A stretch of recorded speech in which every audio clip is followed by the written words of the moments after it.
بسم الله الرحمن الرحيم. باب قول النبي صلى الله عليه وسلم الدين النصيحة.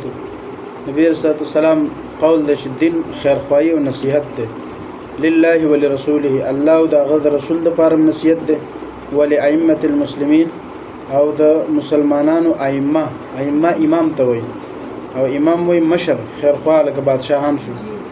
وعامتهم او داغه عوام د پاره، یعنی دین ټولو د پاره خیرخواهی ده، الله د پاره رسول د پاره عام بادشاہانو د پاره او عوام او رعایا د پاره دین چې د نصیحت ده. د دې باب مقصد صرف او صرف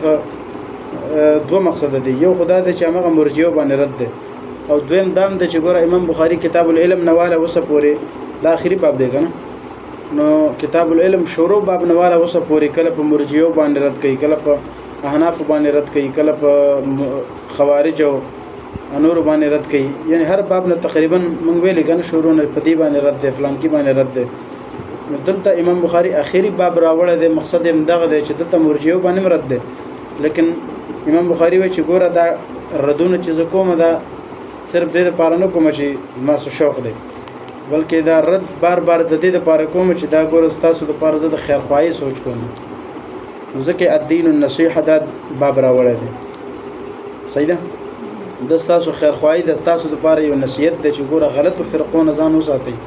او صحیح فرقه ته ځان لکه ځان صحیح فرقه کې داخل کړئ. دغه د پاره زه تاسو ته دا بار بار حدیثونه او دا رد دا راوړل مقصد هم دا دی چې نصیحت کوم، او نصیحت دا پورا دین ټول نصیحت دی، دغه د پاره باب راوړی. قوله تعالی، الله تعالی فرمای اذا نصحوا لله ورسوله، چې کله هغه نصیحت قبول کړي د الله او د الله د رسول د پاره. نصیحت څه ته وایي؟ ګوره نصیحت خیرخواهی ته وایي. یو مطلب دا دی چې خیرخواهی وکړي او جوړ پیدا کړي، نو مطلب د الله د پاره اوس نصیحت شه دی،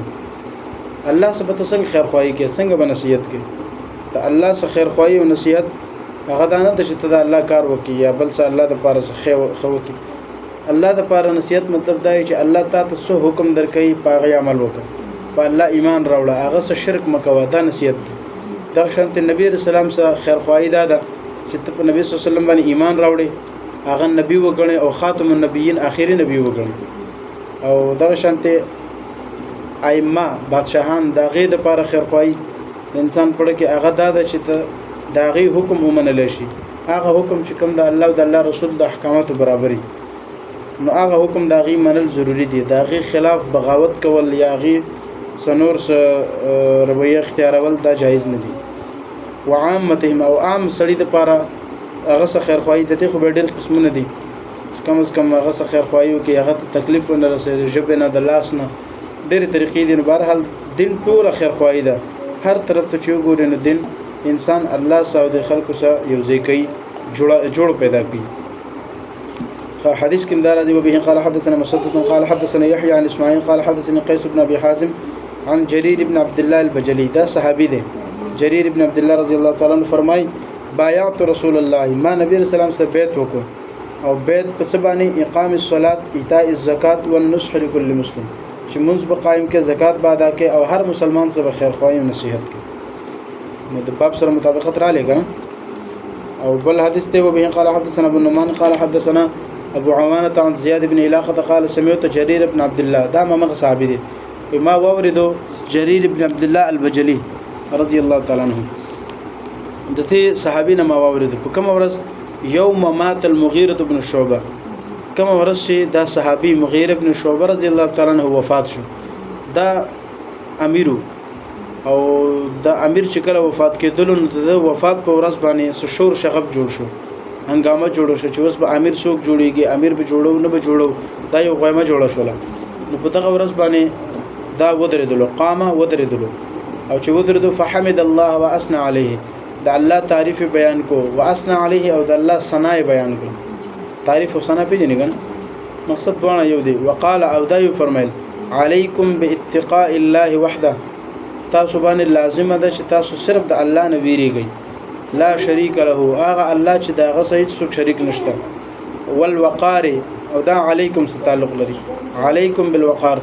او په تاسو باندې لازم ده وقار اختیارول، یعنی شور شغم مکوئ، لانجې مکوئ، وقار او سکون اختیار کړئ حتی یاتیکم امیر تر دې چې تاسو خواته یو نوې امیر راشي فاما یاتیکم الان بشک هغه ان قریب وس تاسو خواته راشي ثم قال او به فرمایل چې استعفوا لاميركم تاسو د خپل امیر د پاره د الله نه معافي وغواړئ یعنی مغفرت وغواړئ تاسو امیر مغیره بن شعبه رضی الله عنه هغه وفات شو لہذا داغه د پاره الله نه معافي وغواړئ فانه كان يحب العفو ځکه چې دبا معافي ډیره خوښوله دچا مغیر بن شعبه رضی الله عنه ثم قال او به فرمایل چې اما بعد د حمد صلات نه بعد فاني اتيت النبي صلى الله عليه وسلم بشک زه نبی رسول الله خو ته رالم قلت او دا مې وتویل چې ابايعك على الاسلام چې پیغمبر ز تاسو بیعت کوم په اسلام باندې مسلمان کېږم فشرط علي نبی رسول الله ماته یو څو شرایط ولګول یعنی شرایط څه وشاته تیر شو کنه چې مونږ بعد کې زکات به ورکه حج بکې دغه شرایط او دغه ټولو شرایط سره سره یو شرط دام او النصح لكل مسلم چې مسلمان بیت بکې غلکن یو شرط دام د چې په هر مسلمان سره خیرخواهی او نصیحت کې فبايعته على هذا مصابي فرمانه لهذا په دې خبره باندې ما نبی رسول الله سره بیت وکړو به وی ورب هذا المسجد ورب هذا المسجد ازما د دې جمعات ولا رب باندې قسمي چې اني لناصح لكم چې زه تاسو خیرخواهی ما زه تاسو خیرخواهی کوم ثم استغفر ونزل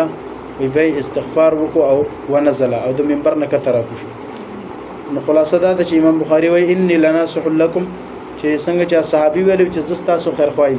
د امام بخاری وی زم تاسو خیرخواهی ما د دې لپاره چې ګوره هر غلط فرقې نه ځان بچ کړي او صحیح فرقې کې ځان داخل کړي صحیح ده